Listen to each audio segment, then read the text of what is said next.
Hello, నేను doctor చందన Lakkireddy.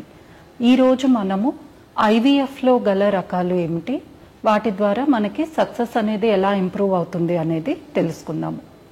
IVF ట్రీట్మెంట్లో మెయిన్గా మనం తెలుసుకోవాల్సింది ఇక్సీ ట్రీట్మెంట్.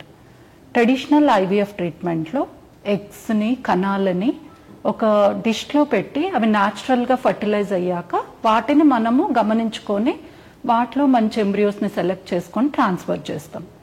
ఇక్సీ ట్రీట్మెంట్లో ఎంబ్రియాలజిస్ట్ ఎగ్స్లో మంచి క్వాలిటీవి తెలుసుకొని వాటికి స్పర్మ్లో హెల్తీగా ఉన్న స్పర్మ్ని చూస్ చేసుకొని ఆ రెండిటిని కలపడం ద్వారా మనకి ఫర్టిలైజేషన్ అనేది బెటర్ అవుతుంది. అంటే దాని ద్వారా ఫామ్ అయిన పిండం అనేది మనకి మంచి క్వాలిటీలో ఫామ్ అవుతుంది. So ICSI treatment IVF treatment మీద సక్సెస్ రేట్ అనేది మనకి ఎంతో ఇంప్రూవ్ అవుతుంది. ఇదే కాకుండా ఇక్సీ ట్రీట్మెంట్లోనే మనము మైక్రోఫ్లూయిడిక్స్ అని, టీసా అని డిఫరెంట్ ప్రొసీజర్స్ చేస్తాము. ఇక్సీ ట్రీట్మెంట్లో స్పర్మ్ ప్రిపరేషన్ అనేది చాలా ఇంపార్టెంట్ స్టెప్. స్పర్మ్ మనము ఎంత మంచిగా ప్రిపేర్ చేసి దాంట్లో ఎంత కరెక్ట్ క్వాలిటీ ఉన్న స్పర్మ్ సెలెక్ట్ చేసుకుంటామో ఎంబ్రియో ఫార్మేషన్ కానీ ట్రీట్మెంట్ సక్సెస్ కానీ అలానే ఇంక్రీజ్ అవుతుంది.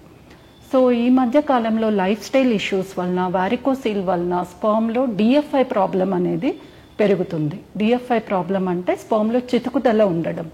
ఇలాంటి స్పర్మ్ని అవాయిడ్ చేయడానికే మనము ఇక్సీ విత్ మైక్రోఫ్లూయిడిక్స్ చేయొచ్చు. ఈ మైక్రోఫ్లూయిడిక్స్ ప్రిపరేషన్ టెక్నిక్తో మనము స్పర్మ్ని ఫిల్టర్ చేసి హెల్తీ స్పర్మ్ని సెలెక్ట్ చేసుకొని ఎగ్లోకి ఇంజెక్ట్ చేయడం ద్వారా సక్సెస్ రేట్ ఇంక్రీజ్ అవుతుంది.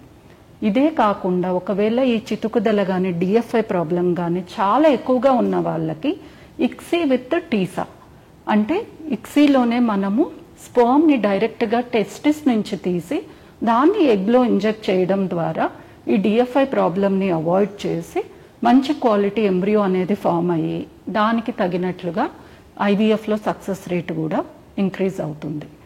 ఇదే కాకుండా ఇంకొక రకమైన ఐవీఎఫ్ ట్రీట్మెంట్ని ఇక్సీ విత్ పీజీటీ అంటాము. అంటే మనము నార్మల్ ఇక్సీ ట్రీట్మెంట్ చేసి దాని ద్వారా ఫామ్ అయిన పిండంని, ఎంబ్రియోని 5 రోజులకు పెరిగించి దానిలో ఒక చిన్న బయాప్సీ తీసి జెనెటిక్ టెస్ట్కి పంపించి ఎంబ్రియో జెనెటికల్గా కూడా హెల్తీగా ఉందా లేదా అని తెలుసుకోవడంనే ICSI with PGT, pre implantation genetic test అంటాము. సో ఇది ఎవరికి అవసరము, ఎవరికైతే రిపీటెడ్గా అబార్షన్స్ అవుతున్నాయో, or age female age more than 38 years ఉంటుందో, ఆర్ హస్బెండ్ స్పర్మ్ చాలా తక్కువగా కౌంట్ కానీ మూమెంట్ కానీ, ఆర్ మార్ఫాలజీ అంటే హెల్తీ స్పర్మ్ పర్సంటేజ్ బాగా తగ్గిన వాళ్ళకి ఇక్సీ విత్ పీజీటీ చాలా యూస్ఫుల్ ఉంటుంది. అదే కాకుండా కొందరికి ఫ్యామిలీస్లో జెనెటిక్ ఇష్యూ అనేది ఉంటుంది. ఇప్పుడు రీసెంట్గా మేము చేసిన ఒక ట్రీట్మెంట్లో బ్రెస్ట్ క్యాన్సర్ అనేది వాళ్ళ కామన్గా ఫ్యామిలీలో చాలా మందికి ఉంది. అది బేబీకి రాకుండా అవాయిడ్ చేయడానికి మనము ఈ పీజీటీ టెస్ట్ని చేయవచ్చు. దాన్ని ఇక్సీ విత్ పీజీటీ SRRM అంటాం. అంటే ఆ స్పెసిఫిక్ ప్రాబ్లం ఏదైతే వాళ్ళ ఫ్యామిలీలో ఉందో అది బేబీకి రాకుండా ఉండడానికి ముందే మనము ఎంబ్రియోని టెస్ట్ చేసి గర్భసంచులను పెట్టడం ద్వారా వాళ్ళకి హెల్తీ ప్రెగ్నెన్సీ వచ్చే ఛాన్సెస్ ఎంతవరకు ఇంక్రీజ్ అవుతుంది.